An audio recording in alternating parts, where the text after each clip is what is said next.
Hi everybody, welcome to Oddcast, a show for nerds by nerds.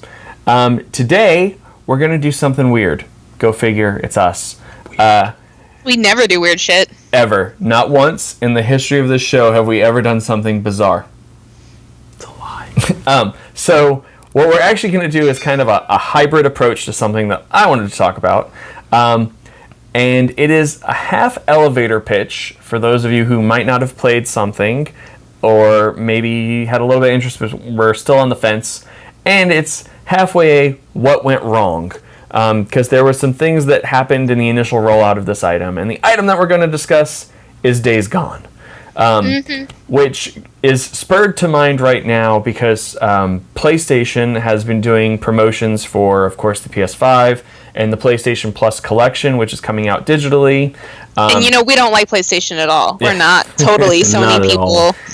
So, as one of the better games from the last generation, I just wanted to talk about Days Gone. So, Days Gone is this, in my opinion... Better is a opinion. I don't know that I would say it's the best one. I was actually But it's a good game. But... It is a good game. I will 100% say that. Go ahead. So it's not part of their best of the generation sale at this time, but it might be moving forward because we know that PlayStation rotates what they have on sale and what's coming. But Days Gone is this massive open world game where you play as Deacon St. John, who's a biker who has survived the end of the world, as we know it anyways. So it's a zombie apocalypse. That's important. It's a zombie apocalypse. Yeah. And with Halloween right around the corner, it just seemed like the perfect time to bring it up and talk about it. You follow Deacon as he is hot on the trail of trying to figure out, he has this feeling, like this gut feeling that his wife Sarah is still alive, and he's trying to save his friend Boomer from an infection, because he had to amputate his arm because it was hurt by Rippers, which are a gang of cannibals that aren't zombies, they're just crazy assholes. People who want to be like zombies. I like that. Assholes. And assholes, straight up. So essentially, if you like The Last of Us, it's like a mashup of The Last of Us and Horizon Zero Dawn, kind of. No. Spliced into one. I knew. No. You knew you were going to get that response. Go ahead, Paige. It's not. I would say Last of Us and The Walking Dead, if it was a video game, but it has the show. It has a Walking Dead kind of feel to the story, especially when it involves other survivors, because it's not just the zombies you have to worry about; it's the other factions that are doing some shit too. So the reason that I compared it to Horizon is there's a little bit of hiding, there's crafting. It's an open world horror survival game where you craft stuff as you go. Especially crossbow bolts, which makes your crossbow super useful weapon. There's a little bit of sneak, but there's also horde battles, which is what most people knew of Days Gone going into it because that's what was advertised. Now, this is where I wanted to talk about what went wrong. What went wrong with Days Gone is the beginning of the game. I'd probably say the first 10 hours is very much a grind. Yep. You have to... They did this great job, in my opinion, of establishing the idea that your character has been stripped of everything. You lose your badass motorcycle that they give you in the beginning, you don't have the best weapons, and they really make it so that you feel like the freaks, which is what they call zombies in their world, the freaks are a threat to you. And then you've got Rippers running around with like makeshift battle axes made from hubcaps and shit, and it gets a little bit on the crazier side. And a lot of the early reviews of Days Gone reveal that a lot of people didn't make it out of that first 20-hour area. However, once you get through Act 2, which is the end of the Ripper storyline, you enter into this whole other third act, and the game transforms into this... Completely transforms. 100% is different. So I started watching him play this game. I like to backseat some games, and Joe started playing this game, and I was super into it. I was, because the trailers, like, I was a little scared because of the horde mechanics, because I'm a chicken shit, and I don't do with horror things, but they... So he starts playing it, and I'm bored as fuck. Like, this grind is not fun. It is not fun to backseat a grindy-ass game. It's super not. so I dipped. I was like, okay, you can play it without me. Like, I don't even care. And then I was in the same room when he started getting towards the end of the Ripper story, and I was like, okay, that's cool. And then he gets to the third act, and shit changes, and everything, almost everything about the game kind of changes in the story, and how the story affects how the game ends up, or what you do in the game. And then I was super invested. It gets so good. And I unfortunately have not played the game, but from the reviews that I've read about the game, it had a bad rap at first. Like a lot of the ratings were low, from what I understand, and it didn't. A lot of the initial reviews were like, nope. And then some of the same people who were doing the reviews later down the line was like, okay, we may have spoken a little too early, kind of thing. I remember Joe watching those videos of this one dude who was like, I'm sorry, guys. It was my bad. It actually is really good. Yeah, he was like, I made it 35 hours in, and I was like, this game's not going to show me anything new that's going to change my opinion of it. And then, lo and behold, there's a transformation. It's really it really is kind of a butterfly game. Like, you start off as a caterpillar, and it's very hard, and then you metamorphosis into this other game. Now, what do you think is the reason, like, as far as game mechanics, why do you think that it completely, do you think, like, they kind of got their stride after, like, too late in the game? So, here's what I think. I think that maybe they had originally had, like, Acts 1 and 3, and then Act 2 was put into it to, I don't know, give it direction.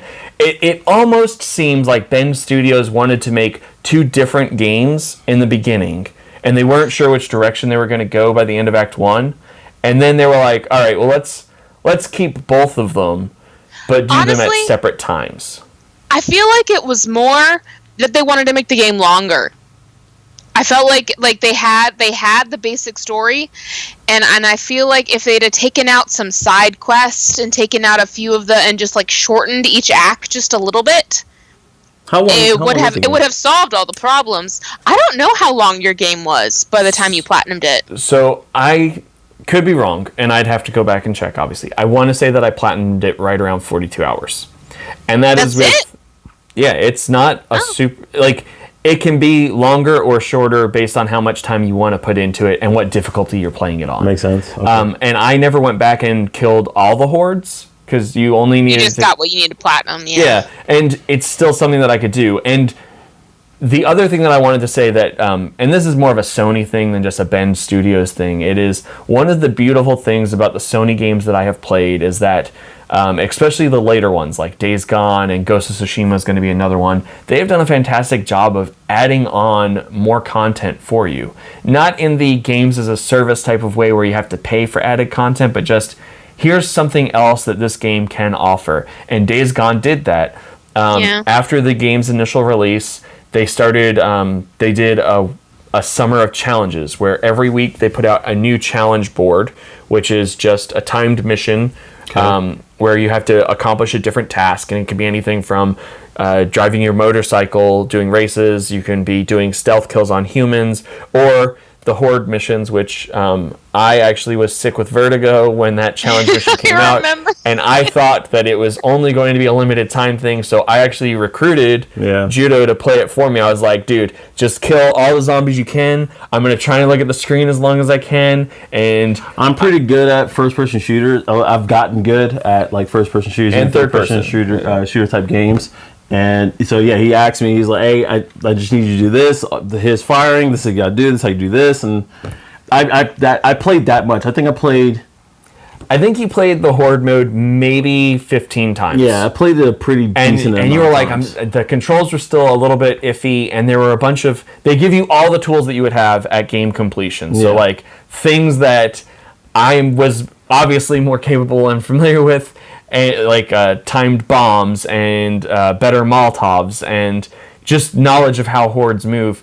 But of course you weren't armed with that, but you still did pretty good. So the pitch here is, don't give up on it. If you haven't already played it, I highly recommend that you give it a look. Check out videos of it. It's a lot of fun, and I think that it was underappreciated when it first came out.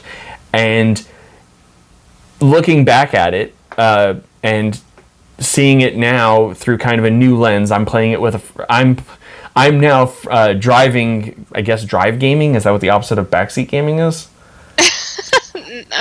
Honestly, I thought Paige made up backseat gaming. No, so. it's a real term. It is a real term. It's for a backseat gaming is when there's someone sitting next to you watching you play the game, as well as contributing. Like, hey, over there.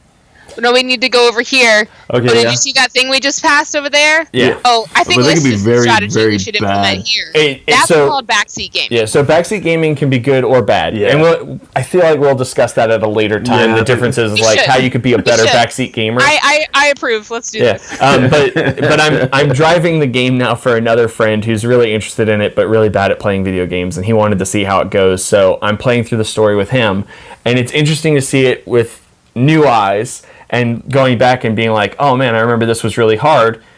But after you've already been through it one time, it's not quite as hard, and you're not as intimidated by things. But it's just, I think that it's really worth the time and effort to go back and take a look at it and play it again. And after you finish God of War, I would actually say, give it a shot. I'm already tied up. We were just talking about this. I'm already tied up Yeah. in so many games, especially since like Me too, dude. I have to get caught up on certain games before the sequel to those games come out. So Well, Days Gone might not be on my list as far as things that I might play right now, as but of right once Days Gone 2 gets announced, then you'll be like, I guess it's time for me to try Deacon St. John. Hopefully, You know what, Judo? I don't. With your personal situation, I think it should be further down the list. You should play it eventually, Yeah. but for you shouldn't play it right now. But if you're somebody who has some time to kill, who wants to play a game, and eventually the culmination of the story, it's a long ass build up, man. The exposition is fucking long. I was out.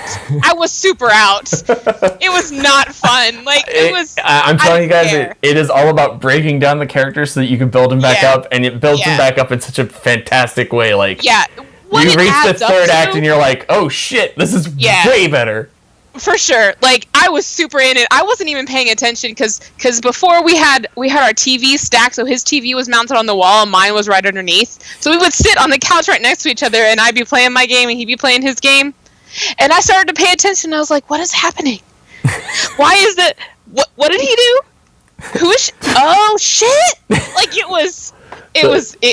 really made everything else worth it. Now I kind of wish I had gone back and watched some of the cinematics that led up to it, because of I'm not kidding, guys, it really was fucking worth it. and even though I haven't played the game, I still highly recommend you guys, if you haven't played the game, especially around this holiday season coming up, Halloween, of course, play the game. If you got it and it's just kind of sitting on yourself, If you like zombies, Shelf. like Yeah. play the game. play the game. It's from